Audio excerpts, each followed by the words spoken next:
Dan saudara, apakah pemimpin baru dari Iran yaitu Mojtaba Khamenei bakal memberi perlawanan sengit di tengah konfliknya dengan Amerika Serikat dan juga Israel? Kita bahas bersama dengan peneliti senior Indo-Pacific Strategic Intelligence, ada Mbak Fauzia Cempaka Timur, dan juga pakar politik Universitas Udayana, ada Mas Evata Filomeno Borromeo Duarte. Selamat malam Mas dan Mbak, apa kabar? Selamat malam Mbak Tata. Selamat Baik. malam Mbak Tata, baik. Baik, Mas dan Mbak, kita akan membahas tentang Mojtaba yang baru saja terpilih sebagai pemimpin dari Iran. Anda sendiri melihatnya seperti apa? Mungkin saya ke Mbak Fauzia terlebih dahulu. Mbak Fauzia, Anda melihat Mojtaba ini sosok yang seperti apa? Hingga saat ini belum muncul, apakah gaya kepemimpinannya akan seperti ayahnya? Terima kasih Mbak Tata. Jadi kalau kita lihat memang pemilihan Mojtaba Khamenei dipilih pada hari ke-10 pasca konflik atau perang yang terjadi antara Iran dan juga Israel dan Amerika Serikat. Nah, kalau kita lihat memang kalau tadi yang disampaikan bahwa ada latar belakang terkait dengan grudge atau latar belakang dendam yang juga tidak setelah kehilangan dari ayahnya. Namun kita juga harus lihat secara profil Mojtaba Khamenei ini memiliki kedekatan yang sangat dekat dengan Korps Garda Revolusi Iran atau IRGC. Nah, bahkan kesetiaannya terhadap Mojtaba ini langsung disampaikan oleh Dewan Pertahanan Iran sendiri yang mengeluarkan pernyataan bahwa we will adhere to the commander in chief, yang dalam konteks ini adalah Mojtaba saat ini. Dan kita lihat bagaimana kohesi elit di antara elit-elit di Iran sendiri ini meskipun masih bisa kita lihat kemudian, tetapi memang secara mufakat itu telah dipilih melalui 88 ulama memilih secara mufakat ke pimpinan Mojtaba ini. Dan kalau kita melihat dari konteks deeskalasi maupun kemungkinan deeskalasi nantinya, tentu ada beberapa analisis yang lebih komprehensif yang bisa kita lihat, misalnya bagaimana tren yang mungkin sifatnya kita lihat sejak kepemimpinannya, tapi justru terjadi serangan yang cukup besar. Meskipun tadi disampaikan Presiden Iran sendiri telah meminta maaf, apology, terhadap beberapa atau banyak negara Teluk yang menjadi korban dalam satu pekan terakhir sejak terjadinya perang antara Israel, Amerika Serikat dan juga Iran. Nah, ini tidak menghentikan ternyata serangan, terlebih ketika hari ini kita lihat bagaimana serangan terhadap tempat-tempat strategis, oil refinery, tempat-tempat penyimpanan minyak yang strategis bagi Iran, yang tentu saja mengagetkan bagi berbagai negara termasuk Amerika Serikat sendiri, yang menunjukkan sebenarnya tidak ada koordinasi yang cukup baik antara Amerika Serikat dan Israel dalam konteks perang dengan Iran ini, Mbak Tata. Oke, baik. Berarti Anda melihat ini akan ada serangan yang lebih besar lagi. Saya mau ke Mas Fata terlebih dahulu. Kalau Mas Fata sendiri melihat sosok Mojtaba ini seperti apa, Mas Fata? Dengan anak dari mendiang Ayatollah Khamenei yang telah meninggal, apakah tentu akan sama atau mungkin akan lebih besar-besaran lagi nih serangannya kepada Amerika Serikat dan juga Israel? Baik, terima kasih Mbak Tata. Tentu kita harus melihat kembali bahwa ini memang sudah terprediksi oleh beberapa kajian-kajian yang memang menduga ke depannya pemimpin baru Iran memang harus memiliki afiliasi yang cukup kuat dengan IRGC. Dan hal ini nyata terjadi. Nah, maka dari itu sebenarnya hal ini tidak diprediksi dengan baik oleh Amerika Serikat maupun Israel. Tetapi tentu strategi yang dilakukan oleh Iran kali ini akan jauh lebih agresif. Akan tetapi peluncuran rudal Iran ini juga mengalami pengurangan ya, tapi bukan berarti habis. Mereka malah saat ini melakukan satu doktrin yang baru dan mulai menyasar tidak hanya wilayah Israel, mereka mulai menyasar di beberapa negara-negara Teluk untuk menyampaikan bahwa mereka siap untuk berperang secara jangka panjang. Nah, kita bisa melihat bahwa ada dualisme ya yang terjadi di dalam pemerintahan Iran. Kita tadi sudah disampaikan oleh Mbak Fauzia bahwa Presiden sudah meminta maaf. Presiden mungkin bertindak lebih diplomatis, tetapi Mahkamah Agung tidak. Ya, yang memiliki afiliasi kuat dengan IRGC, mereka merasa bahwa harus ada upaya untuk membalas serangan ini dengan habis-habisan. Tetapi kata habis-habisan ini juga melihat bahwa damage yang sudah diterima oleh Iran juga sangat signifikan. Dan mungkin Israel bisa berbangga bahwa oh iya kita berada pada posisi di atas angin dan situasi makin buruk karena Amerika sudah mempersiapkan berapa wave nanti ke depannya. Maka ini masih dalam kondisi yang cukup panas dan titik ini memang harus dipersiapkan dengan baik oleh Iran itu sendiri dalam upaya mempertahankan negaranya. Demikian Mbak Tata. Oke, berarti Anda juga melihat kalau misalnya ini cukup menjadi seperti ancaman begitu ya bagi Amerika Serikat dan juga Israel begitu Mas Fatah? Betul, ya. Oke. Dua pihak sama-sama. Oke, Mas Fatah, yang juga kita perhatikan kalau misalnya baru saja terpilih Mujtaba, kemudian udah ada serangan yang dilakukan oleh Iran. Namun dari sisi Amerika Serikat dan juga dari sisi Israel juga saling mengklaim nih apa yang sudah dilakukan sama-sama. Apa kira-kira yang harus paling perhatikan begitu dari sisi Amerika Serikat dan juga Israel, akan ada serangan lebih besar seperti apa mungkin yang harus diantisipasi? Ya, untuk Iran sendiri, serangan yang perlu diantisipasi tentu adalah serangan yang sudah dipersiapkan oleh Amerika. Rencana mereka untuk melakukan bombardir yang jauh lebih besar dan kita bisa melihat bahwa B-1 Lancer ini memang sudah parkir di Inggris ya. Jadi memang nanti ke depannya mungkin akan digunakan dan kita tahu bahwa B-1 Lancer ini ketika sudah parkir atau kita lihat spesifikasi pesawat ini itu biasanya membawa amunisi berat yang sangat luar biasa. Nah, maka apa yang disampaikan oleh Donald Trump bahwa mereka juga tidak bisa melakukan perang panjang dan mereka ingin melakukan perang dengan cepat ya dan juga efektif, ini diharapkan tentu betul oleh Amerika Serikat. Tetapi kalau kita melihat bagaimana ketahanan Iran ya dalam melakukan perang asimetris yang menuju atrisi, ini tanda bahwa sebenarnya Iran juga memiliki pusat-pusat pertahanan yang berjalan otonom dan pusat komando mereka ini kan berada di bawah tanah. Ini yang kadang-kadang membuat banyak pihak itu merasa bahwa regime change ini bisa terwujud apabila Ali Khamenei kemarin cabut begitu. Tetapi nyatanya malah terpilih pemimpin yang melanjutkan rezim ini. Nah, maka sebenarnya ada satu kondisi yang cukup kompleks di dalam negara mereka. Tetapi Israel nanti akan terus melakukan penempelan-penempelan dan akan ada serangan-serangan udara yang makin besar.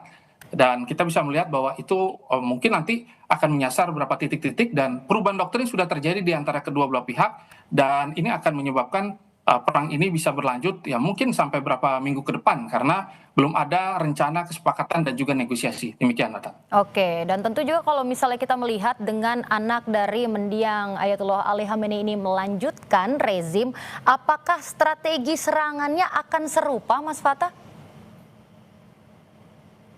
Ya, kita bisa lihat bahwa sebenarnya Israel sudah mempersiapkan ini kurang lebih 47 tahun ya. Jadi kita juga bisa melihat bahwa Amerika juga memang sudah memiliki mimpi besar untuk melakukan agresi yang besar terhadap Iran yang menjadi penyeimbang terkuat ya di wilayah Timur Tengah. Tetapi dalam perjalanannya Iran telah mempelajari apa yang dilakukan oleh Amerika sehingga mereka mengatakan akan melakukan pendaratan pasukan tetapi tidak jadi ya. Terus melakukan proksi-proksi, menyatakan bahwa mereka berada di atas angin, tapi nyatanya Iran mampu bertahan cukup lama. Ini yang menyebabkan kalkulasi-kalkulasi yang selama ini sudah dihitung, itu harus dihitung ulang lagi gitu, dievaluasi lagi mana yang menjadi titik poin. Jangan sampai nanti malah ini menjadi krisis energi internasional begitu, semua pihak akhirnya merasakan kerugian. Mengingat tadi sudah disampaikan bahwa Iran akhirnya mulai melakukan serangan-serangan tidak lagi ke Israel tetapi ke negara-negara Teluk untuk membalas mereka bahwa mereka jangan diam saja, mereka harus melakukan sesuatu, kalau enggak sesuatu yang buruk akan terjadi terhadap dunia. Nah, maka ini yang menjadi titik unggul dari Iran itu sendiri. Tetapi kita bisa melihat bahwa pengurangan stok rudal ini juga terjadi dengan sangat cepat, tetapi kita bisa melihat ada teknologi-teknologi baru. Nah, teknologi-teknologi baru ini tanda yang nanti bisa digunakan dan mungkin akan memperburuk situasi ke depannya nanti. Demikian, Mbak. Oke, baik, saya akan coba beralih ke Mbak Fauzia. Kalau Mbak Fauzia sendiri melihatnya seperti apa? Iran ini nampaknya tetap tegar gitu untuk melancarkan berbagai serangan, sementara Trump juga mengatakan kalau dia tidak takut dan siapapun pemimpin selanjutnya tidak akan bertahan lama. Apakah Anda melihatnya seperti apa? Apakah dua-duanya ini akan sama-sama terus bergejolak melancarkan serangannya atau seperti apa? Terima kasih Mbak Tata. Kalau pandangan saya memang lihat bagaimana sistem atau strategi pertahanan Iran saat ini yang menggunakan konsep mosaic defense, di mana dia membagi secara desentralisasi kompartemen-kompartemen pertahanannya tidak hanya di sentral saja di Teheran, tapi dibagi menjadi 31 kompartemen yang berbeda. Ini menunjukkan bagaimana setiap kompartemen memiliki otonomi. Jadi ketika tadi kita bicara bahwa presiden Iran secara negosiasi, secara diplomatis menyatakan permintaan maaf pada negara-negara Teluk misalnya, tetapi memang tidak menutup kemungkinan juga secara otonom wilayah-wilayah di Iran bisa melakukan serangan, terlebih ketika ancamannya dianggap iminen misalnya. Namun di sisi lain saya juga melihat ada setidaknya 4 alasan kenapa atau mengapa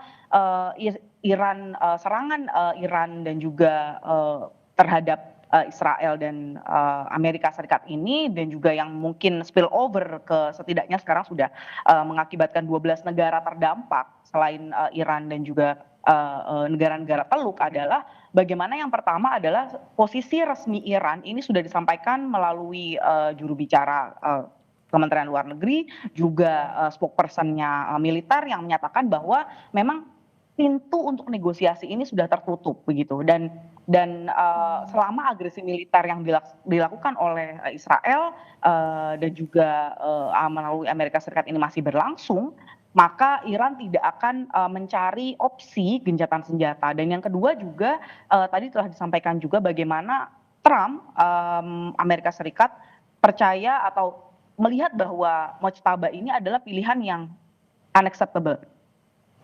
Dan juga tidak akan bertahan lama tanpa persetujuan Amerika Serikat, dan bahkan Israel dengan tegas menyatakan akan mengancam atau menargetkan siapapun yang terpilih, termasuk Mojtaba Khamenei.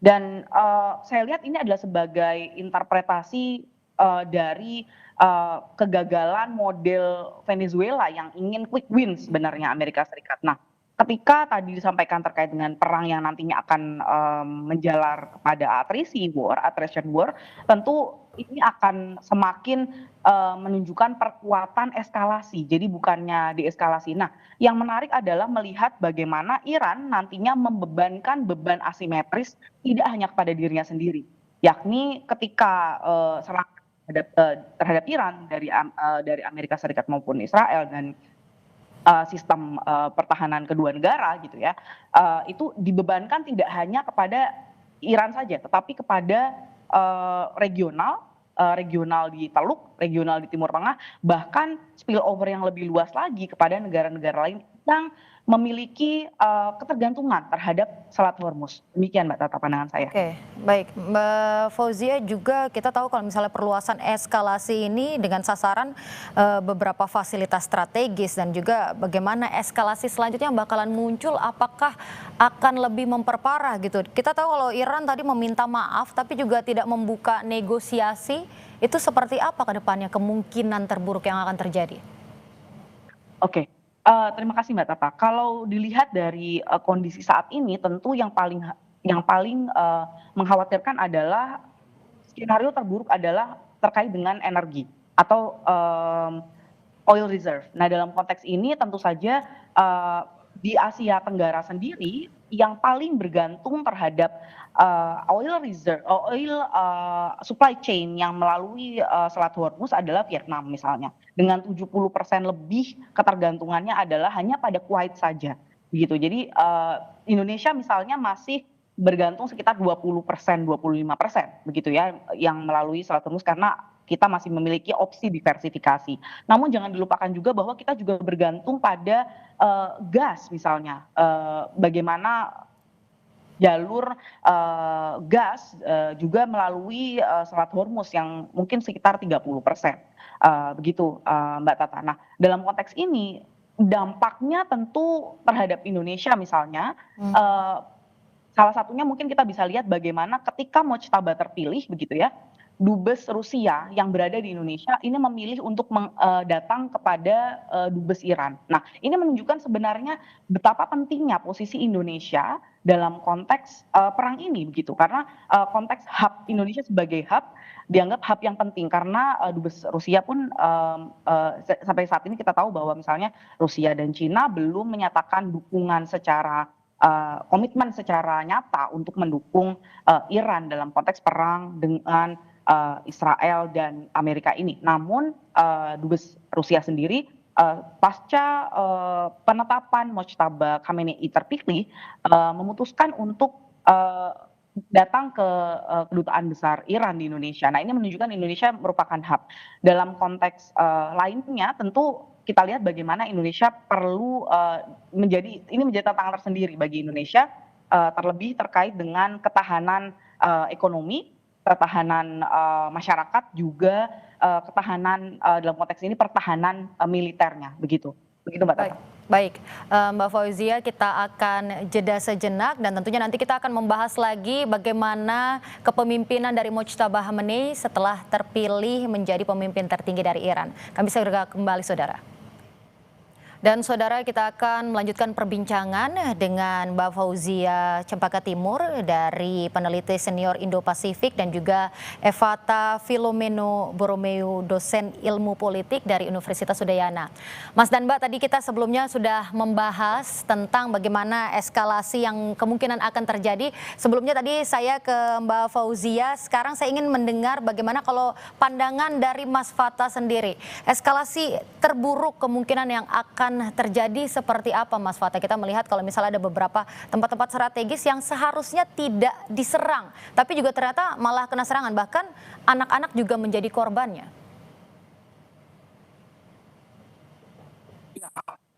Bisa melihat bahwa perang ini akhirnya bergerak secara liar ya. Harapannya awalnya memang hanya berada pada kondisi yang cukup terukur. Serangan itu presisi, ya serangan itu berada pada titik-titik yang memang sudah cukup lama lah, menjadi titik-titik yang nanti akan mempercepat jalannya negosiasi atau kepentingan politik mereka dan juga katanya dalam kondisi perang panjang seperti ini dan juga dalam kondisi yang ada hari ini, kita bisa melihat bahwa yang dilakukan oleh Amerika Serikat seperti mereka menyerang aliran-aliran titik-titik minyak, ya kadang-kadang mereka juga menyerang titik-titik air yang menjadi kepentingan dari banyak negara yang selama ini diekspor dari Iran, ya, dan dibutuhkan juga oleh masyarakat itu sendiri. Dan kita bisa melihat bahwa mereka juga menyerang ada sekolah perempuan, ya. Ini tanda bahwa sebenarnya yang mereka harapkan ke depan itu adalah bagaimana nanti ini menjadi satu pukulan psikologis gitu untuk nanti ke depannya kita bisa lihat ya kan akhirnya lemah ya dalam perlawanan. Tetapi kita juga bisa melihat bahwa sebenarnya dalam kondisi yang cukup tercekik ya, jepitan-jepitan yang dilakukan, guntingan-guntingan ekonomi yang dilakukan, ternyata Iran sudah mempersiapkan IMA. Tetapi kalau ditanya apakah ini bisa bertahan cukup lama, ya kita tidak bisa memprediksi itu secara pasti. Ya, tetapi kita bisa melihat bagaimana political will yang dilakukan untuk melawan ya. Mereka-mereka mungkin yang dianggap sebagai pengganggu stabilitas dari negara Iran ini yang sangat menarik untuk kita lihat ya, dan ini menjadi tanda bahwa Amerika perlu hati-hati bahwa bisa saja ini menjadi Vietnam kedua, begitu kalkulasi politik yang dilakukan selama ini secara matang ya dengan puluhan tahun upaya untuk melakukan penyusupan intelijen sampai akhirnya bagaimana kehidupan Ali Khamenei diketahui dan akhirnya banyak sekali pejabat-pejabat militer itu yang akhirnya bahkan dalam politik juga yang gugur ya dalam perang ini menjadi tanda bahwa sebenarnya sisi keberhasilan mereka itu bisa mereka banggakan, tetapi mereka tidak bisa mengubah situasi. Nah, pengubahan situasi ini yang akhirnya tidak terkalkulasi dengan baik. Dan yang perlu kita saksikan bersama adalah ternyata Amerika juga sangat waspada dengan terpilihnya putra dari si Ali Khamenei ini yang notabene ternyata merupakan sahabat baik dari Putin itu sendiri. Mereka mengatakan bahwa Rusia mengatakan bahwa ya jangan pernah mengganggu ya karena nanti kedepannya bisa berurusan lagi dengan mereka. Nah, ini kartu-kartu liar yang akhirnya menyebabkan kedua belah pihak bisa saja saling mengunci dan tidak melakukan serangan yang jauh lebih kompleks karena nanti ke depannya malah bisa merugikan kedua belah pihak apabila ada lagi pemain baru dan Amerika mungkin tidak mampu bertahan lama, tetapi mungkin Iran berada dalam tekanan yang cukup ekstrim nanti ke depannya. Demikian. Oke, berarti Mas Fata, Anda bisa mengatakan kalau misalnya dengan adanya dukungan dari Rusia, begitu dari Putin yang mengatakan kalau misalnya dia mendukung Mojtaba, apakah itu membuat mental dari Amerika Serikat itu menciut gitu, Mas? Ya, sebenarnya dalam upaya untuk membalancing power begitu, harapan utamanya memang ingin mengunci Rusia ya dengan menyerang Iran, ingin mengunci perekonomian Cina juga. Yang notabene selama ini ekspor minyak itu dilakukan dengan sangat baik ya dengan Cina. Dengan sudah diserangnya Venezuela, terus dengan rencana-rencana ke depan bahwa mereka akan menguasai energi, harapan dari Amerika sebenarnya kalau kepada Iran itu ingin memukul mundur kemampuan teknologi militer mereka hingga berapa persen, sampai 40-an lah. Itu memukul mundur 20 tahun ke belakang gitu. Karena kita bisa melihat bahwa Israel juga mulai ketakutan dengan bagaimana pertumbuhan ya drone-drone mereka yang begitu sangat murah ya, dan juga mereka melakukan strategi swarming, bahkan mereka dalam catatan memiliki stok sekitar 80.000 ya. Dan kita bisa lihat bahwa Amerika dalam beberapa diplomasi ini kan buying time, mereka membeli waktu untuk mempertebal dalam upaya untuk menjaga negara-negara teluk, tapi terutama untuk menjaga Israel itu sendiri dan juga pasukan Amerika. Tapi dalam catatan-catatan kita bisa melihat bahwa ternyata perang ini akhirnya memiliki efek-efek domino yang sangat panjang gitu, sehingga kedua belah pihak akhirnya berada pada kondisi yang bisa kita katakan sama-sama buruk. Nah, kita melihat bahwa Amerika ketika melakukan serangan biayanya sangat besar. Nah, ketika ini terus-menerus, otomatis Kongres ya dan juga politik dalam negeri Amerika bisa saja akhirnya mengutuk ya apa yang dilakukan oleh Donald Trump, dan ini terjadi gitu ya dalam banyak pihak. Begitu juga dengan situasi politik di dalam Israel sendiri, karena banyaknya rudal dengan kecepatan sampai 15 Mach ya, dengan teknologi-teknologi yang makin baru dan membombardir beberapa wilayah, ya tentu kerugian dialami oleh masyarakat sipil. Nah, karena ini akhirnya mulai berada tidak pada serangan militeri to militeri, tapi kadang-kadang serangannya ke sipil, bahkan ada juga strategi untuk menghancurkan mentalitas dengan menyerang sekolah, menyerang rumah sakit, nanti menyerang fasilitas air, fasilitas-fasilitas energi dan lain sebagainya. Ya ini mau kemana gitu? Ini apakah pembumi hangusan atau mau berada pada kondisi yang cukup ideal nanti untuk kedepannya melakukan diplomasi? Tapi upaya-upaya ini memang masih berada pada kondisi yang perlu dihitung kembali lah oleh kedua belah pihak, dan mereka melakukan strategi untuk mundur sebentar untuk nanti melakukan eskalasi jauh lebih besar ke depan. Demikian yang dapat saya lihat. Mohon maaf. Oke, baik Mas Fata, yang juga kita tahu kalau misalnya serangan Iran tadi seperti yang Anda katakan, kalau misalnya semakin tidak terarah begitu, menyerang Bahrain, Qatar, bahkan mendapat kutukan dari negara-negara yang diserang. Itu tapi Amerika belum ada respon begitu, Anda melihatnya seperti apa? Mas Fata? Tentu respon ini sudah sangat banyak ya. Respon-respon yang dilakukan sudah begitu sangat-sangat banyak, dan tentunya kita bisa melihat Qatar ya yang akhirnya mulai mengutuk ya, dan juga ada beberapa negara-negara di Teluk itu yang memang masih memiliki afiliasi kuat dengan Amerika Serikat. Mereka masih stand dengan kepentingan-kepentingan. Kita bisa lihat bahwa sebenarnya dalam beberapa diplomasi itu Uni Emirat Arab juga memegang jas Trump dengan sangat erat lah istilahnya ya, dan juga Arab Saudi. Mereka memiliki vision 2030. Mereka berharap nanti jangan sampai ini akhirnya merusak potensi-potensi bisnis mereka ke depan.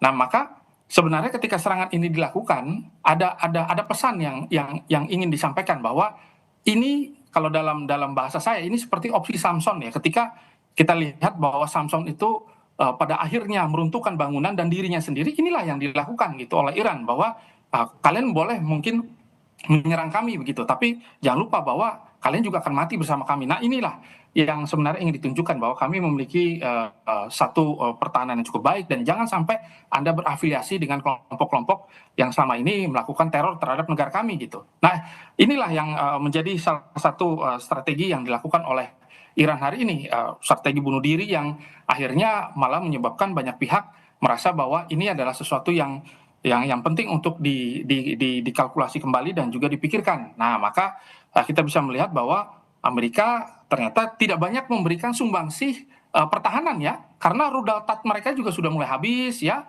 dan juga dengan kecepatan yang sangat cepat ya, dari beberapa rudal-rudal yang dimiliki oleh Iran, ini tanda bahwa penjekat-penjekat itu tidak tidak mampu secara maksimal untuk menahan ini. Dan kita bisa melihat bahwa restocknya ternyata cepat sekali gitu, restocknya cepat sekali. Berarti dan pakar-pakar nuklir mereka ini kan pindah-pindah terus tempatnya. Dan bahkan ada beberapa tempat rahasia yang memang Itu tuh berisi ahli-ahli nuklir dari Rusia gitu, tapi belum dipublish ya secara umum ya, bahwa ahli-ahli nuklir ini tidak berani diserang oleh Amerika.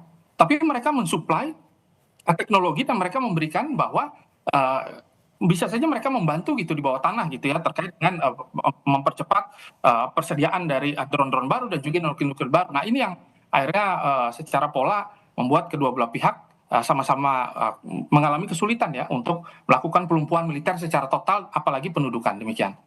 Oke, baik. Saya akan kembali ke Mbak Fauzia.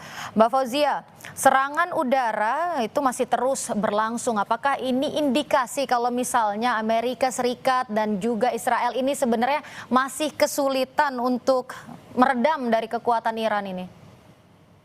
Baik Mbak Tata, kalau saya juga ingin, echo apa yang disampaikan oleh Mas Fata tadi ya, bahwa memang salah satu analisis bahkan yang menyebutkan bahwa ini adalah, perang tanpa pemenang atau perang, war with no winners gitu ya. Karena terlebih ketika kita mengingat apa narasi yang berusaha untuk diangkat oleh Amerika Serikat ketika berangkat, mmm, bersama dengan Israel, menyerang Iran ini inkonsisten begitu ya, setidaknya ada 4 narasi berbeda yang ditawarkan oleh Amerika Serikat, oleh Trump, bahkan sempat, diperdengarkan di, Kongres Amerika Serikat gitu ya, mengapa atau apa tujuannya sebenarnya Amerika Serikat ini, menyerang Iran gitu ya. Dan pertama tentang tadi disampaikan tentang apakah tentang pencegahan nuklir, atau apakah tentang peluncuran misil balistik, karena itu juga sempat disampaikan ketika, press release atau press conference yang dilakukan oleh Trump. Dan atau misalnya,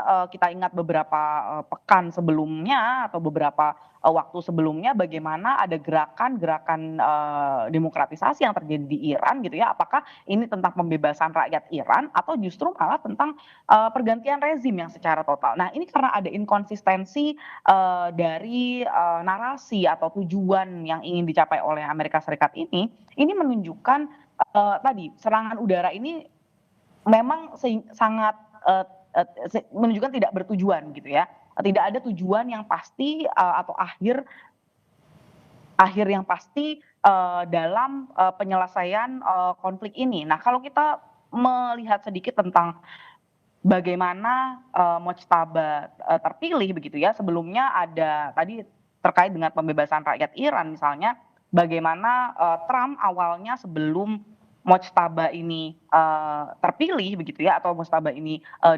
didiskusikan gitu ya, ditetapkan sebagai, pimpinan pucuk tertinggi di Iran saat ini. Tentu kita lihat bagaimana ada diskursus tentang, Prince, Reza Pahlavi yang ternyata juga ditolak oleh Trump gitu ya, dianggap tidak terlalu memiliki legitimasi, dianggap tidak terlalu justru akan mendisrupt, political order yang ada di Iran begitu. Jadi kalau kita lihat memang sangat menarik, bagaimana, dan juga sangat, membingungkan dalam konteks, politik maupun, peperangan begitu ketika Amerika Serikat tidak memiliki sebenarnya tujuan yang jelas ketika, turun, ke Iran begitu, menurunkan pasukan ke Iran. Nah ini juga akan menentukan bagaimana akhir dari, serangan-serangan yang dilakukan oleh, Amerika Serikat sendiri maupun bersama dengan Israel begitu. Nah kalau kita lihat juga misalnya saat ini ketika sudah, ditetapkan, Mojtaba Khamenei sebagai, pimpinan tertinggi, ini bahkan dianggap unacceptable, lightweight atau bahkan, eee, salah satu statement yang disampaikan adalah bahwa sebenarnya Trump ingin dilibatkan gitu ya, dilibatkan dalam menentukan pimpinan baru Iran gitu. Nah ini sebenarnya menunjukkan bahwa, Washington merasa atau Amerika Serikat merasa pantas untuk memveto kepemimpinan Iran dan tentu, sinyal ini dilihat, bukan sebagai pintu deeskalasi tentunya begitu ya. Dan, tentu kita lihat bagaimana akhirnya, dengan menanggapi tadi, statement presiden, Iran yang kepada negara-negara teluk ini, bahkan, Trump justru membalasnya di media sosialnya gitu ya, bahwa justru akan menyerang secara lebih, keras terhadap, Iran gitu ya. Dan, dia menganggap bahwa permintaan maaf yang dilakukan atau yang diberikan oleh Pezeshkian adalah hanya karena takut atas serangan bertubi-tubi yang diberikan oleh Amerika Serikat dan Iran gitu. Dan bagaimana justru narasi yang muncul adalah adanya ambisi Tehran untuk menguasai Timur Tengah. Nah, ini lagi-lagi menurut saya narasi yang diberikan oleh Amerika Serikat apalagi melalui Trump itu memang inkonsisten, dan ini menunjukkan semakin kita harus aware untuk bagaimana akhir dari perang ini atau deeskalasi ini menjadi semakin jauh. Oke. Sementara ini bisa. Oke, baik, saya highlight dari tadi Anda mengatakan kalau misalnya Amerika ini inkonsisten, tidak ada kejelasan tentang apa yang diinginkan dari Amerika ini.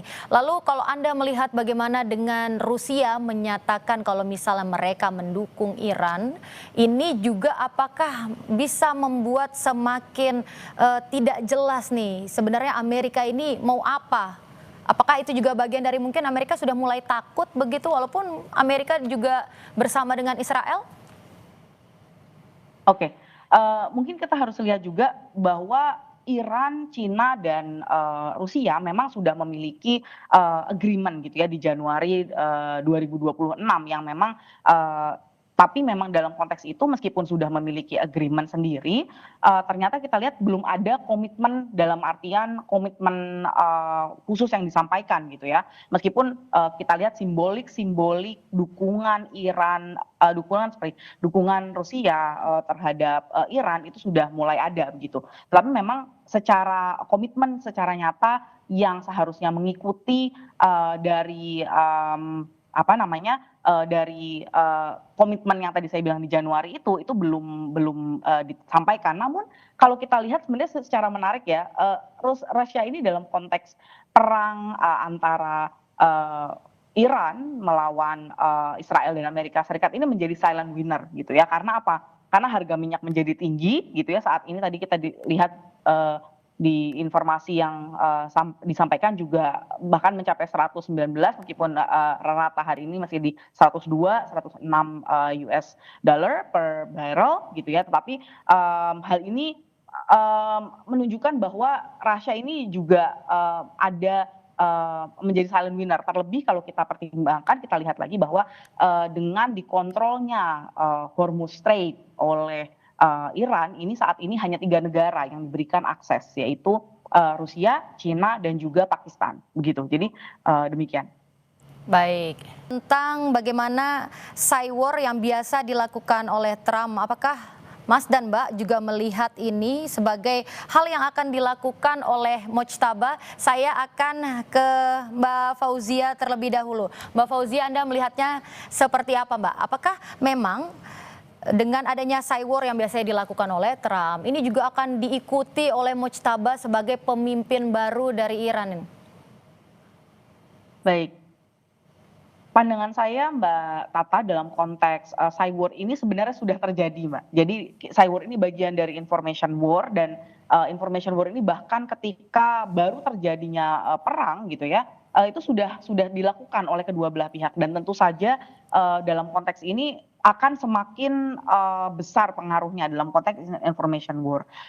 Dan tentu tidak hanya terkait dengan sosial media saja, tapi juga tentang misalnya penggunaan AI. Kita dengar bagaimana saat ini Trump sudah bekerja sama dengan beberapa perusahaan besar, perusahaan AI besar, dan salah satu perusahaan AI yang terkenal Claude misalnya di bawah perusahaan Anthropic ini saat ini tidak mau bekerja sama dengan Trump karena ada peraturan-peraturan yang menurutnya adalah bisa melanggar hukum humaniter internasional. Nah, dalam konteks ini kita melihat bagaimana operasi-operasi yang terjadi. Baik, Mbak Fauzia. Oke, saudara, sambil kita coba untuk menghubungi Mbak Fauzia lagi, saya akan beralih ke Mas Fata. Mas Fata, kalau Anda sendiri melihat bagaimana tadi kalau Mbak Fauzia bilang kalau misalnya cywar ini sebenarnya sudah terjadi di antara kedua belah pihak, namun biasanya kita melihat Trump memberikan cywar lewat media. Apakah Mojtaba ini juga akan sosok yang seperti itu, Mas Fata?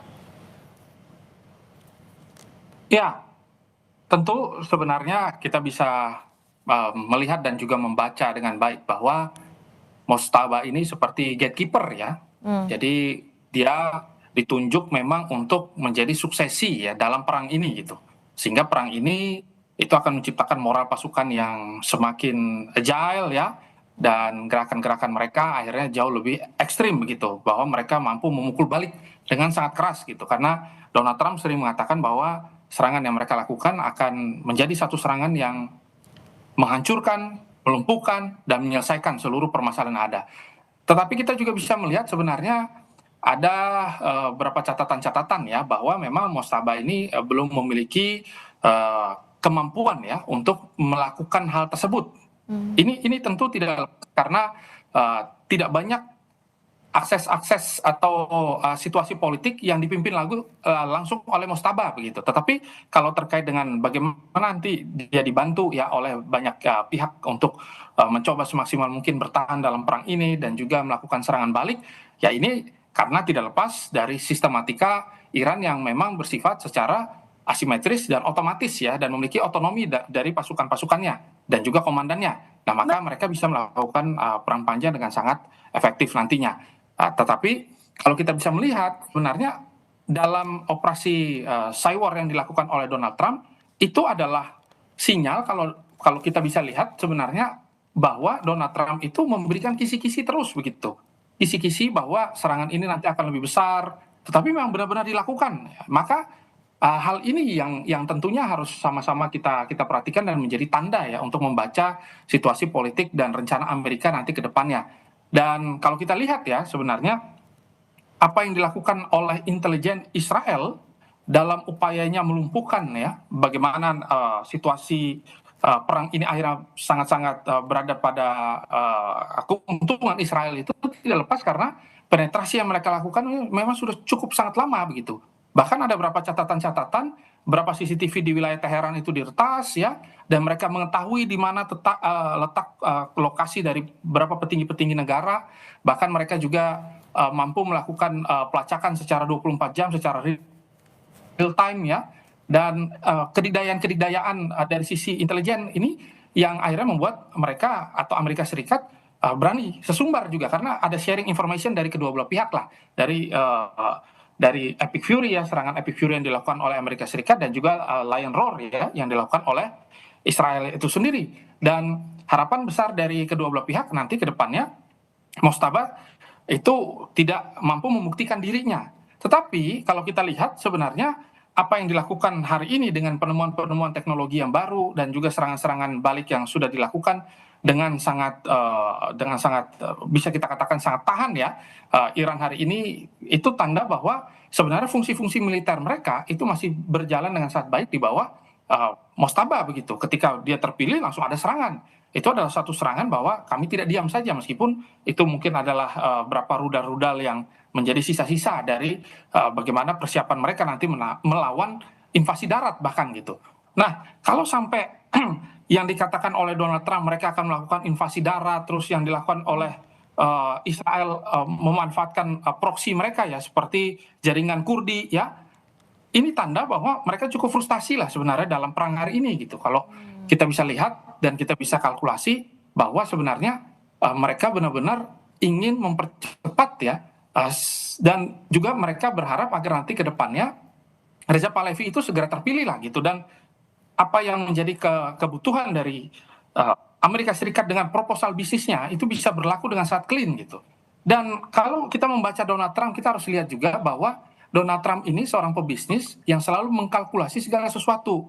Jadi dia merasa bahwa kalkulasi yang terjadi kali ini itu sudah benar-benar berada di ambang yang tidak bisa ditolerir lagi. Maka ketakutan terbesar saya adalah bisa saja mereka menggunakan bom yang mungkin dilarang selama ini, yaitu nuklir begitu. Ini adalah opsi liar yang mungkin tidak semudah itu memang dikeluarkan. Tetapi ketika melihat serangannya ini udah ke sekolah, serangannya ini udah ke fasilitas-fasilitas yang menyangkut ya masyarakat banyak begitu, masyarakat sipil, tidak lagi menyerang militer, maka bisa saja mereka melakukan itu. Dan mereka sudah keluar dari PBB, mereka keluar dari IAEA ya, dan mereka sudah menyampaikan kisi-kisi ini tanggal 6 juga gitu.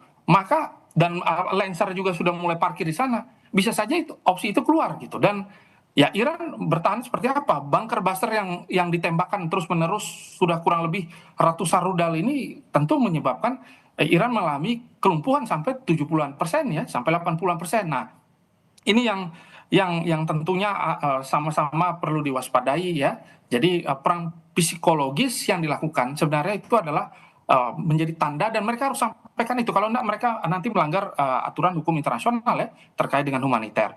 Demikian mungkin dari saya Oke, sementara. oke. Mas Fatah, tadi Anda mengatakan kalau misalnya dengan adanya cyber ini seperti kisi-kisi serangan dari Donald Trump yang diberikan. Bukankah ini menjadi sesuatu yang bisa tentu dibaca oleh Iran begitu. Jadi Iran juga lebih bisa mengantisipasi. Karena Iran juga sudah mengatakan kalau misalnya kita siap nih, kalau misalnya mau perang 6 bulan lagi, kemudian setelah terpilihnya Mujtaba langsung ada serangan. Seperti apa Anda melihatnya? Ya, kita bisa melihat bahwa serangan ini tanda bahwa mereka sudah aktif kembali. Sistem sistem doktrin mereka ini kan decentralized gitu. Jadi mereka tidak terpaku pada satu pemimpin. Kalau ala barat itu kan biasanya harus dipimpin oleh seseorang dan seluruh wewenang itu berada pada puncak begitu dan baru turun ke bawah. Nah, mereka kan tidak. Mereka bergerak dengan secara asimetris ya. Mereka mampu bertahan. Intinya ini kan ada pertahanan bersifat ofensif gitu.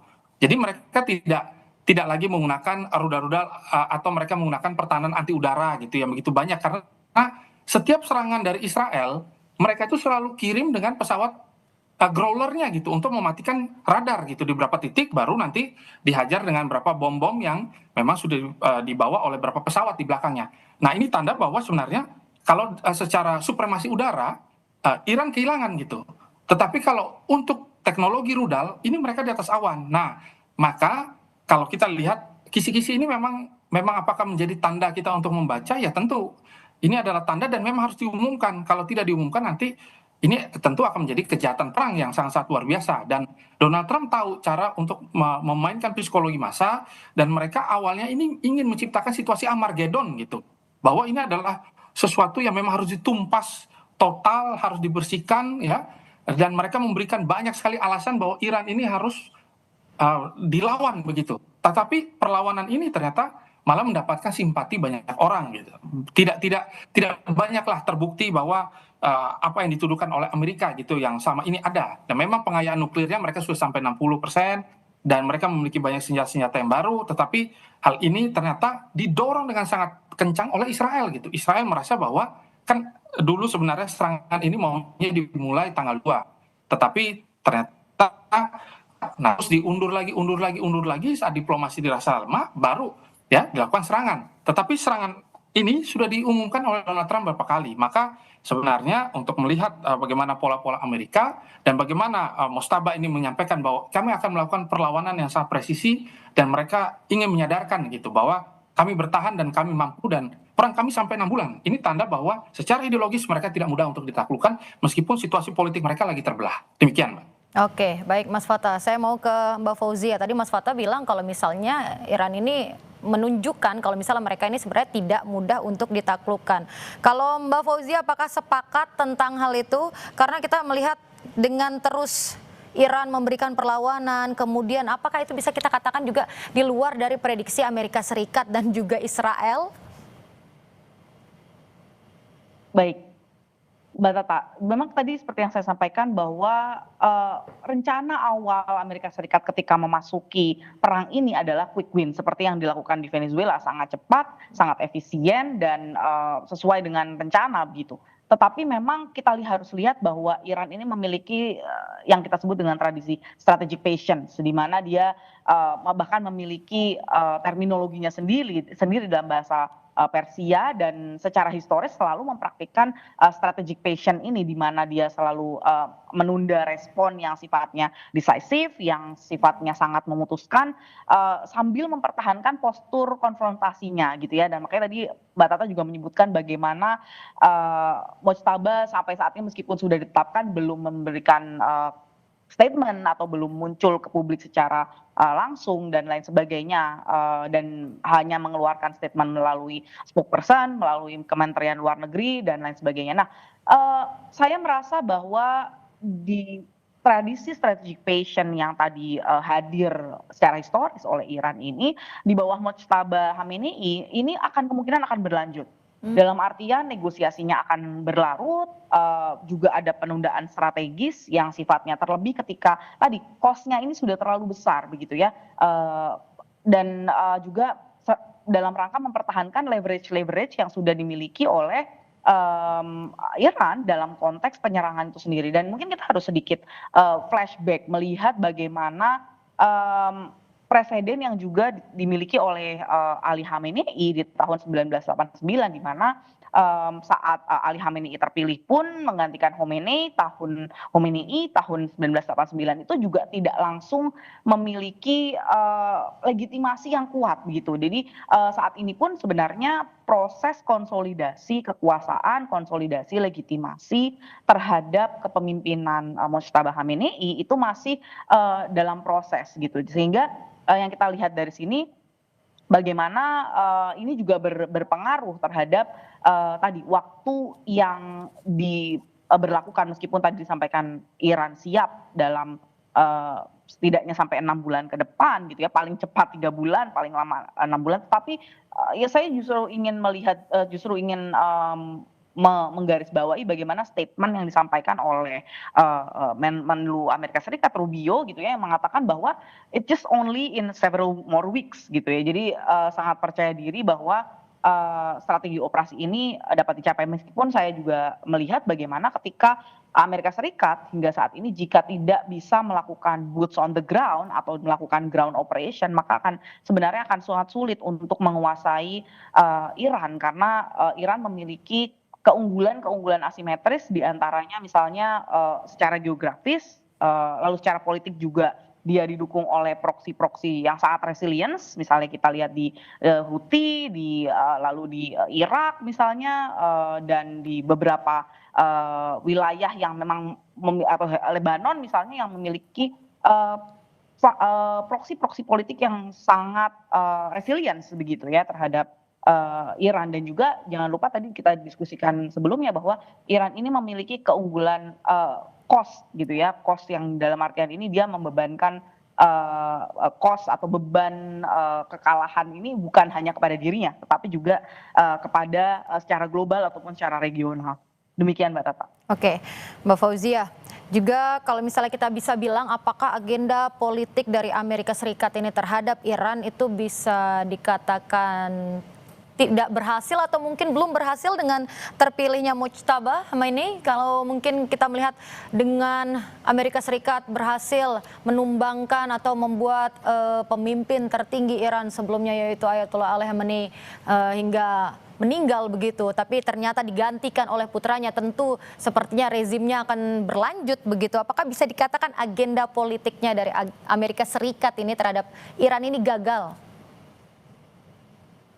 Mungkin kita harus kembali bagaimana statement ketika Mojtaba Khamenei ini terpilih, yakni disampaikan bahwa pemilihan atau terpilihnya Mojtaba ini membuktikan bahwa Republik Islam Iran ini tidak bergantung pada satu individu, meskipun tadi disampaikan pucuk tertingginya telah dekapitasi begitu ya.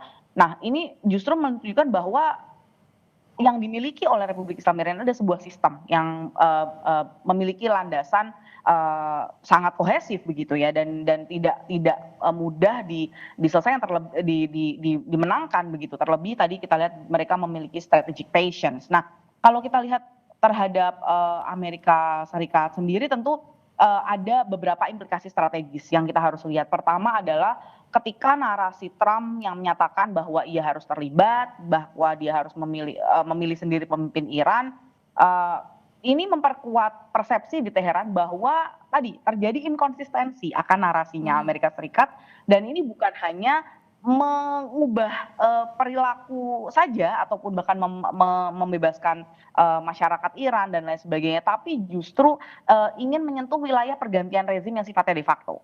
Nah, ini juga menimbulkan persepsi bagi sekutu Amerika Serikat di Teluk. Kita lihat bagaimana beberapa negara di Teluk misalnya sudah menyatakan bahwa mereka negara-negara tersebut keberatan ketika Amerika Serikat menggunakan fasilitas-fasilitas yang berada di negaranya untuk melawan Iran gitu ya. Jadi dalam konteks ini hal ini tentu akan mengurangi kemampuan Amerika Serikat dalam melancarkan operasi di Iran. Namun kalau misalnya kita lihat sendiri, sebenarnya apa sih yang menjadi decisive operation bagi Amerika Serikat dan Israel adalah ketika pertama tentu adalah mensuppress atau menekan kemampuan misil Iran yang tadi juga Mas Fatah sebutkan, misalnya masih sangat superior dalam konteks ini gitu ya. Jadi tentu ini menjadi tujuan yang pertama. Jika ini belum bisa dilakukan, belum bisa disuppress, belum bisa ditekan, tentu kemampuan Amerika Serikat, kemampuan Iran tentu masih di atas kertas masih sangat baik. Nah, yang kedua adalah tentu bagaimana menetralisasi kemampuan anti access area denial yang dimiliki oleh Iran sendiri gitu. Nah, jika ini belum bisa dihentikan, maka akan sangat sulit saya rasa Amerika Serikat menghentikan atau memenangkan perang ini. Demikian Mbak Tata. Setelah terpilihnya Mojtaba, apakah Iran memperketat negaranya dari penyusup yang menjalankan fungsi intelijen saat perang? Saya akan langsung menanyakan kepada Fata Filomeno. Mas Fata, kalau Anda sendiri melihatnya seperti apa? Mungkin kemarin Ayatollah Ali Khamenei itu meninggal, mungkin bisa kita katakan kecolongan dengan adanya penyusup gitu, tapi dengan terpilihnya Mojtaba, apakah Iran akan memperketat negaranya dari penyusup? Baik. Dalam menjalankan fungsi keamanan dan juga pertahanan, upaya untuk mendeteksi secara langsung para agen-agen yang tertidur atau agen-agen yang selama ini ya ternyata membocorkan informasi adalah satu kepastian memang harus dilakukan. Dan maka lokasi tepatnya di mana Mojtaba itu juga sampai hari ini berpindah-pindah ya, jadi tidak berada pada satu lokasi yang sama. Dan otomatis akan ada perubahan ya dalam struktur jenderal yang ada dalam pemerintahan dan upaya untuk nanti ke depannya mempertahankan IRGC agar IRGC tetap pada kondisi yang tetap sesuai dengan harapannya dan prima begitu dalam upaya melakukan serangan-serangan balik. Tetapi kita juga bisa melihat bahwa upaya bribery ya atau upaya yang dilakukan oleh Mossad juga untuk mengajak para jenderal yang mulai goyah akibat himpitan ekonomi ini juga tidak main-main begitu dan mulai banyak ya. Dan kita bisa melihat ketika ada pidato pasca kematiannya Ali Khamenei itu sekitar 250.000 orang itu datang dan juga menyambut pemimpin baru Iran. Mereka mengelulukan pemimpin baru Iran yaitu Reza Pahlavi ya yang mereka kadang-kadang nanti akan menggantikan. Dan Reza Pahlavi juga dalam beberapa pertemuan security juga sudah menyampaikan bahwa dia siap, dia menyampaikan kedekatan dengan Amerika dan lain sebagainya. Ini sudah dipercaya sangat baiklah oleh Amerika Serikat dan juga Israel. Tetapi ada juga catatan juga yang sangat penting ya bahwa Iran juga akhirnya memasang CCTV yang teknologinya ini banyak disuplai ya itu dari Cina terkait dengan untuk melihat mood ya bahkan mereka mampu mendeteksi wajah dan nanti ini digunakan untuk melacak dan juga melihat masyarakat-masyarakat yang selama ini mungkin saja berafiliasi dengan kepentingan-kepentingan asing begitu. Jadi mereka akan lebih sangat tertutup dan mereka juga mungkin nanti akan lebih selektif ya dalam memilih ya para petinggi-petinggi militer gitu. Nah, maka sebenarnya bisa kita katakan seperti yang tadi ditanyakan, apakah mereka jauh lebih protektif dan juga mereka nanti mungkin akan jauh lebih bukan cuma berhati-hati ya, jauh lebih ofensif ya bisa saja karena berarti fungsi pertahanan ini sudah jalan. Tetapi kalau kita lihat dari sisi kemungkinan ini bisa benar-benar berada pada kondisi yang cukup ideal, ya ini hanya bergantung pada ideologi dan juga tujuan dari perang ini. Nah, bedanya kalau Amerika ini patriotiknya ini kan tidak begitu sangat-sangat signifikan lah gitu ya. Pasukan mereka itu kan bergerak karena mereka membutuhkan logistik yang sangat besar, uangnya gaji dan lain sebagainya. Nah itu biasa kalau kita menghitung kekuatan Amerika biasanya seperti itu. Nah berbeda dengan perang suci yang dilakukan oleh Iran. Iran ini sudah merasa ini adalah perang hidup dan mati begitu. Jadi apapun yang terjadi mereka harus mempertahankan diri. Nah inilah yang sebenarnya kalau kita boleh jujur diharapkan oleh Amerika adalah perang panjang juga gitu di satu sisi. Dengan adanya perang panjang Amerika menang secara ekonomi. Nah, ini yang ternyata kadang-kadang tidak baca dengan baik. Ternyata mereka menawarkan security dan juga mereka menawarkan keamanan ya, keamanan bagi semua pihak. Tetapi juga mereka dominan gitu dalam sisi ekonomi. Meskipun perang ini ya sebenarnya kita lihat bahwa Amerika mengalami ketidakpastian dan lain sebagainya, tetapi ternyata semua masih dalam kontrol mereka gitu. Ini yang harus kita jujur sama-sama lihat bahwa semua ini terprediksi dan harapannya mudah-mudahan ini tidak menjadi mainan ya, yang akhirnya malah merugikan banyak pihak. Dan kalaupun mereka melakukan kunci-kuncian ini, sebenarnya kunci-kunciannya untuk mengunci Cina dan juga untuk mengunci Rusia. Tapi kenapa nyatanya mereka melakukan serangan ini yang notabene Iran sedang dalam kondisi masih berkembang begitu. Demikian. Oke, Mas Fatah, berarti Anda bisa mengatakan kalau misalnya perang ini akan berlangsung panjang, secara langsung akan lebih menguntungkan Amerika begitu. Namun Iran tentu harus tetap survive, dan apakah Iran tentu akan kalah ke depannya karena tidak bisa survive atau tidak bisa berhitung secara taktis gitu daripada Amerika, bagaimana? Ya, Amerika ini kan menawarkan premi lah kepada dunia. Kita ambil contoh, tiba-tiba dia mengatakan bahwa untuk bisa melintasi Selat Hormuz, maka harus membayar sesuatu kepada Amerika. Jadi safety dan juga energi. Nah, dua ini yang akhirnya menjadi kontrol penuh Amerika Serikat gitu hari ini gitu. Mereka sengaja memperpanjang ini untuk nanti mengalami keunggulan-keunggulan fundamental ekonomi Amerika Serikat di tengah ketidakpastian begitu. Meskipun biayanya itu kan diprediksi sampai 50 miliar dolar dan lain sebagainya. Tetapi kita bisa melihat bahwa ternyata efeknya ini itu membuat negara-negara lain berpikir bahwa stand with Amerika itu jauh lebih baik begitu loh. Ini fakta yang kadang-kadang tidak kita hitung ya dalam kalkulasi politik dan juga geopolitik hari ini. Dan kalau kita lihat sebenarnya kenapa Amerika mengatakan dengan santainya bahwa saya harus ikut serta dalam pemilihan Iran dan lain sebagainya. Mereka merasa bahwa mereka sudah mengontrol ini gitu dengan sangat baik. Dan berapa kapal-kapal perang dan juga berapa tanker-tanker yang akhirnya diledakkan ya, yang berada di wilayah-wilayah yang seharusnya tidak terjadi ya, di wilayah urat nadi ekonomi dunia Selat Hormuz. Ini tanda bahwa sebenarnya mereka sudah membaca ini dengan sangat-sangat presisi begitu. Hanya tinggal nanti ini mau dibawa kemana? Apakah tetap perang panjang seperti harapan mereka bahwa ketika perang panjang mesin keamanan mereka hidup dan mesin pertahanan mereka ada, jualan senjata akan tetap terjadi gitu. Tapi kalau ini nanti masuk pada fase diplomasi, ya ini malah merugikan mereka. Nah, maka harapan besarnya front ini tidak lagi berkembang menjadi front-front yang malah merugikan banyak pihak. Dan ini adalah tanda bahwa perang ini memang harus dibaca dengan sangat cerdas. Maka dari itu saya tidak kaget ketika Iran malah menembakkan rudal ini ke beberapa titik-titik yang sebenarnya ingin menyadarkan bahwa kita harus bersatu ya, untuk melakukan perlawanan balik. Tapi nyatanya memang secara hegemoni sudah sangat mencengkeram, dan cengkeraman ini tentu membuat Amerika dan juga Israel berada kondisi yang bisa saja sementara ini di luar dari konfrontasi itu ternyata unggul begitu. Demikian. Oke, saya ingin tahu juga bagaimana kalau Mbak Fauzia melihatnya dengan terpilihnya Mujtaba, apakah Iran memperketat nih Mbak negaranya dari penyusup?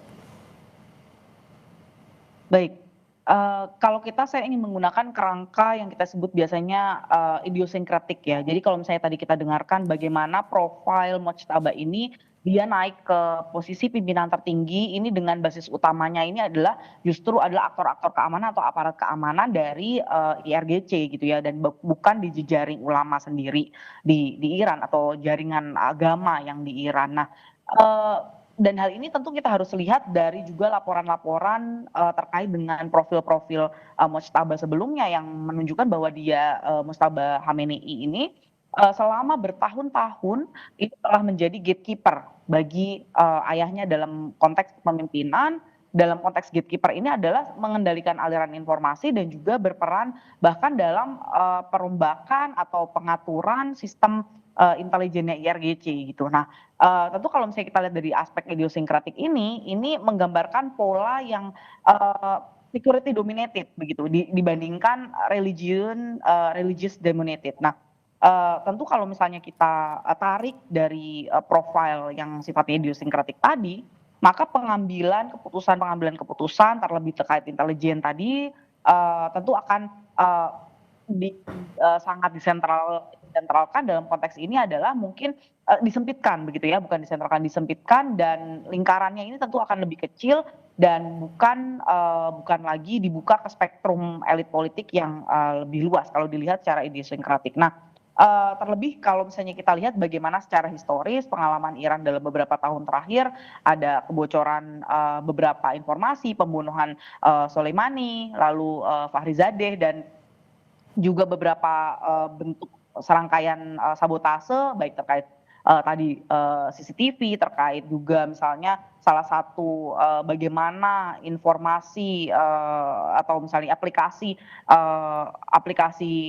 yang digunakan yang digunakan secara rutin atau secara populer di Iran yang disebut dengan Badi Saba ini juga sempat diretas gitu ya, yang akhirnya mendorong, yang disebarkan informasi-informasi terkait dengan ajakan-ajakan terkait untuk melakukan defect atau keluar dari atau mengkhianati pemerintah, Iran sendiri. Nah, ini tentu akan menimbulkan memacu kultur yang lebih ketat terhadap counter intelligence dan mungkin bahkan pada tataran tertentu menimbulkan, intelligence paranoia di mana, tentu akan sangat meminimalkan, aspek intelijen atau akses intelijen ke yang paling sensitif. Demikian Mbak Tata. Oke, baik Mbak Fauzia juga tentu sepakat dengan Mas Fata tadi kalau misalnya dengan adanya eh, pemimpin terbaru yaitu Mojtaba, Iran akan lebih memperketat penyusup begitu yang ke negara mereka. Tapi kalau misalnya juga kita berhitung mengatakan soal Selat Hormuz yang juga menjadi hal yang juga sering diperbincangkan. Mbak Fauzia, kalau misalnya Anda melihat juga benarkah penguasaan dari Selat Hormuz yang menjadi nadi pergerakan minyak dunia oleh Iran ini membuat sejumlah negara jadi enggan terlibat langsung di perang antara Amerika Serikat, Israel melawan Iran ini? Betul Mbak Tata, dari kalau misalnya kita lihat sendiri dalam konteks misalnya, Asia Tenggara sendiri ya, itu bervariasi sekali, tanggapan atau respon atau bahkan statement yang dikeluarkan, pasca, serangan yang dilakukan oleh Israel dan Amerika Serikat ke Iran gitu ya, bahwa hanya 2 negara misalnya, Malaysia dan Brunei yang menyatakan, mengkondem begitu ya dan bahkan secara, tegas menggunakan bahasa-bahasa dekolonialisme misalnya menggunakan terminologi tidak Middle East tetapi menggunakan terminologi Asia Barat misalnya. Nah, dalam konteks ini kalau misalnya kita lihat hal ini tentu sangat wajar ya karena memandang bagaimana Selat Hormuz ini merupakan choke point yang sangat kritis di dunia bahkan, karena 20% minyak yang diperdagangkan ini melewati ini dan juga, ini jumlahnya sekitar hampir mencapai 13 juta barrel per hari. Nah, ini juga akhirnya menunjukkan bagaimana pekan lalu sebelum sebelum perang ini terjadi harga minyak dunia masih sekitar $70 per barel. Tetapi saat ini kita lihat bagaimana harga ini sudah tidak lagi, di angka tersebut, harga, psikologisnya sekarang bahkan di angka 100, harga seratusan gitu ya dan itu pun setelah adanya, pernyataan dari D7 untuk, melepaskan reserve gitu ya, bahwa akan, dilepaskan reserve, oleh negara-negara D7. Nah, ini menunjukkan bagaimana kritisnya, Selat Hormuz ini gitu ya. Dan, kita lihat bagaimana juga bahkan sejak, 5 Maret gitu, perusahaan-perusahaan asuransi yang maritim ini sudah tidak lagi memberikan asuransi maritim kepada berbagai kapal, yang melewati, Selat Hormuz begitu. Nah, yang sangat konkret tentu kita dengar sendiri bagaimana, kapal tanker Pertamina juga 2 kapal gitu ya, bahkan juga, masih terjebak di, teluk ini gitu, seperti itu. Jadi bagaimana memang ini dan kalau kita lihat meskipun di samping Indonesia misalnya, tadi saya sampaikan Vietnam juga justru menjadi negara yang paling bergantung dari Selat Hormuz ini karena, mengimpor 78% minyaknya dari Timur Tengah terlebih spesifik adalah Kuwait gitu kan dan, semuanya ini transit lewat Selat Hormuz dan, kalau lihat negara lain kalau Indonesia hanya ketergantungan sekitar 20%, Thailand bahkan angkanya bisa mencapai di atas 50% dan, karena dia mengirimkan minyaknya itu dari UAE, Arab Saudi dan Qatar gitu. Dan juga misalnya kerawanan lain di Asia Tenggara misalnya juga dialami oleh Singapura. Misalnya meskipun kita tahu bahwa Singapura adalah salah satu negara di Asia Tenggara yang memiliki reserve oil cukup besar begitu, dan sistem reserve oil yang cukup advance, tetapi jangan dilupakan bahwa dia memiliki ketergantungan pengiriman minyak dari negara-negara Teluk sebesar 50%. Nah, ini menunjukkan bagaimana kritisnya Selat Hormuz bagi dan sangat strategisnya Selat Hormuz dalam konteks ini yang saat ini dikontrol oleh Iran. Oke. Mbak Tata. Mbak Fauzia, kalau misalnya dampak signifikannya langsung kalau ke kita Indonesia itu seperti apa kira-kira? Apakah benar ya mungkin besok kita tidak bisa lagi membeli bahan bakar untuk kendaraan kita? Apakah langsung secepat itu dampaknya ke kita kalau misalnya memang eskalasi perang ini masih terus berlanjut? Karena di awal tadi Mbak juga mengatakan perluasan eskalasi ini akan berdampak kepada energi, gas oil, dan lain-lain. Baik. Kalau dari Indonesia sendiri mungkin kalau tadi kita bandingkan dengan Vietnam misalnya, dengan Thailand yang dan juga Singapura yang jumlahnya memang semua ketiga negara tersebut di atas 50% ketergantungan pada minyak yang datang dari Timur Tengah begitu. Tetapi untuk konteks Indonesia sendiri sebenarnya angka minyak ketergantungan minyak di Timur Tengah itu hanya sekitar 20% dan gas hanya sekitar 30% begitu. Namun kalau kita lihat memang sistem reserve oil kita yang memang belum se-advance negara-negara yang tadi saya sebutkan, baik dibandingkan dengan Thailand ataupun dibandingkan dengan Singapura misalnya seperti itu. Meskipun ketergantungan kita rendah, kita melakukan banyak diversifikasi dan namun saya lihat ada, dan kita juga disampaikan bahwa cadangan energi kita pun sebenarnya tidak mungkin tidak besok begitu ya. Jadi kalau misalnya tadi kita dengar bagaimana Menlu Rubio atau bahkan Menlu Rubio menyatakan bahwa ini hanya tinggal several weeks dan bagi Iran ini akan berlangsung 3 sampai 6 bulan. Tentu 3 sampai 6 bulan ini adalah skenario terburuk yang kita tentu tidak harapkan begitu, karena tentu yang akan menjadi beban yang sangat besar bagi Indonesia. Terlebih jangan lupa bahwa kita adalah negara kepulauan di mana jika terjadi krisis energi akut yang terjadi, jika sampai terjadi gitu ya, maka 34 provinsi yang ada di Indonesia akan disconnected immediately, dan tentu kita sangat bisa merefleksikan hal ini, dan ini akan menjadi beban fiskal yang sangat besar. Defisit APBN terlebih hari ini saja sudah di angka 100 sekian begitu ya, dengan dimana anggaran atau subsidi BBM kita itu hanya di angka 80. Jadi memang tapi jika memang kita mau agak positive thinking, mau sedikit optimis, tentu sebenarnya ketika dalam bentuk rata gitu ya, rata jika diharapkan perang ini akan segera berakhir, meskipun tadi kembali ke diskusi awal bahwa tidak terlihat tanda-tanda deeskalasi, tentu secara konkret ini akan sangat berdampak dan terutama memukul Mas Evata Filomeno. Mas, sudah sepekan lebih perang ini berlangsung. Peran PBB sepertinya belum terlihat jelas. Bagaimana sebenarnya yang harus dilakukan PBB dalam situasi ini? Ya, tentu dari aspek diplomasi harusnya PBB sudah mengambil sikap, ya. Tetapi Amerika Serikat juga menyampaikan bahwa jangan sampai ada negara yang lain ikut-ikutan atau mungkin mencoba semaksimal mungkin untuk melakukan eskalasi atau merugikan Amerika dalam serangan ini gitu, atau Israel sekalipun gitu. Tetapi tentu opsi negosiasi itu masih dibuka. Nah, kita bisa melihat bahwa ada peranan Jerman juga yang sudah mulai ikut masuk ya, dan juga ada beberapa wilayah pangkalan dari Prancis yang diserang, dan juga dari Inggris juga, begitu juga dengan beberapa wilayah negara-negara Teluk, dan banyak pihak yang merasakan kerugian lah dari perang ini. Tetapi PBB memang tidak bisa menunjukkan sikap yang sangat konkret ya dalam situasi yang cukup pelik ini. Ini satu kekecewaan yang tentunya sebenarnya bisa diantisipasi dengan jauh lebih konkret. Langkah-langkahnya bisa berupa menyampaikan bukan cuma nilai kemanusiaan saja, tetapi mulai menyusun kembali agenda-agenda strategis untuk segera menghentikan perang yang tentunya sangat merugikan banyak pihak dan juga mampu menciptakan krisis energi global.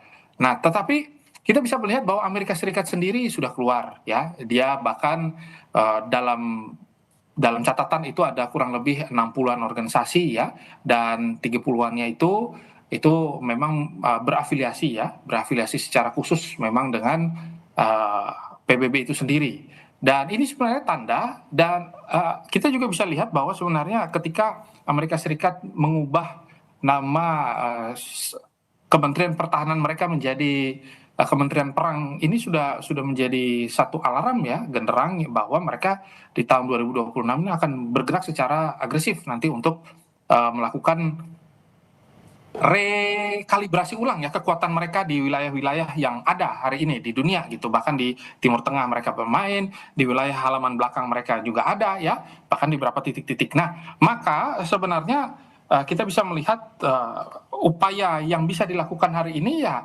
PBB harus berkonsultasi dengan pemilik hak veto begitu, minimal pemilik hak veto nanti di bawah dengan Dewan Keamanannya mulai menyusun ya agenda-agenda untuk melakukan pertemuan secara darurat, atau mungkin mereka kita bisa lihat beberapa kali pertemuan ini sudah dilakukan, diplomasi sudah dilakukan, tapi macet total gitu. Karena apa? Karena belum ada negara-negara penyimbang ikut serta dan mulai menunjukkan sikapnya masih abu-abu ya. Kita bisa lihat Rusia meskipun mereka mendukung, tetapi mereka juga belum mengecam dan bahkan mengirimkan beberapa armada mereka.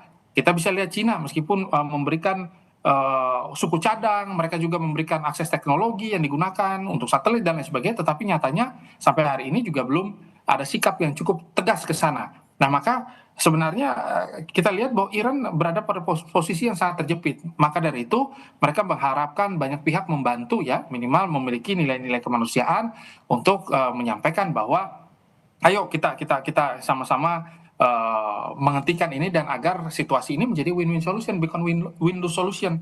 Karena dalam situasi kali ini tuh sudah benar-benar lose solution itu berada pada Iran, itu win solution itu di atas angin dipegang oleh sekutu yang menyerang begitu. Nah, ini kan tentunya diharapkan tidak seperti itu oleh Iran sendiri ya, dan juga banyak pihak. Nah, maka dari itu kita melihat situasi yang pelik ini akhirnya masih mengalami jalan buntu, tetapi kita tahu bahwa perang dimulai dari politik dan perang harus diakhiri oleh politik dan juga diplomasi. Demikian ya. Baik Mas Fatah, kalau misalnya Mbak Fauzia sendiri bagaimana, apakah sepakat kalau misalnya PBB ini belum menunjukkan sikap yang konkret? Baik Mbak Tata. Jadi kita lihat sendiri bahwa Dewan Keamanan PBB ini sebenarnya ketika serangan itu dilakukan itu sangat cepat ya berkumpul gitu ya, akhirnya membuat rapat gitu ya, sangat cepat, dan bahkan berdebat juga tentang salah satu klaim yang disampaikan Iran bahwa dia ingin mengaktifasi legalitas di bawah pasal 51 di mana dia adalah membela diri gitu ya dalam konteks ini. Nah, namun kita dengar bagaimana Anthony Guterres sudah menyampaikan penyesalan gitu ya, penyesalan dalam konteks ini adalah menyesal bagaimana kenapa Iran dan juga tidak hanya menyalahkan Iran tapi juga Iran, Amerika Serikat dan Israel ini terlibat dalam perang ini. Namun memang satu hal yang kita bisa lihat bagaimana memang tidak ada dan sangat lambat gitu ya, sangat lambat meskipun tadi cepat berkumpul, tetapi dalam konteks respon terhadap serangan rudal, terhadap serangan yang dilakukan oleh juga Amerika Serikat, pemboman yang dekapitasi yang dilakukan oleh Amerika Serikat dan Israel terhadap Iran sendiri, itu memang sangat lambat respon ataupun seperti apa prosedur atau langkah konkret yang bisa akhirnya menghentikan kekerasan. Dan yang paling penting adalah sebenarnya bukan hanya terkait dengan menghentikan kekerasan, tapi juga melindungi penduduk sipil. Itu yang menjadi tugas penting dari keberadaan PBB itu sendiri begitu. Nah, jangan lupa bahwa kalau tadi kita bicara tentang veto, saat ini terjadi dua pihak yang saling berseberangan, di mana di sebelah satunya ada Rusia dan juga Cina. Tiongkok di satu sisinya lagi ada Amerika Serikat, Inggris dan Prancis gitu ya, yang saling tentu saja ingin melindungi kepentingannya masing-masing dengan hak veto. Nah, tentu saja ini adalah mekanisme yang seringkali didiskusikan bagaimana kegagalan multilateralisme apalagi menggunakan hak veto ketika dalam rangka mencegah agresi baik terhadap Iran begitu ataupun terhadap Amerika Serikat dan Israel begitu Mbak Tata. Baik, terima kasih Mbak Fauzia Cempaka Timur, peneliti senior Indo-Pasifik Strategi Intelijen, dan juga ada Evata Filomeno Borromeo Duarte dari dosen ilmu politik Universitas Udayana. Terima kasih, salam sehat selalu Mas dan Mbak.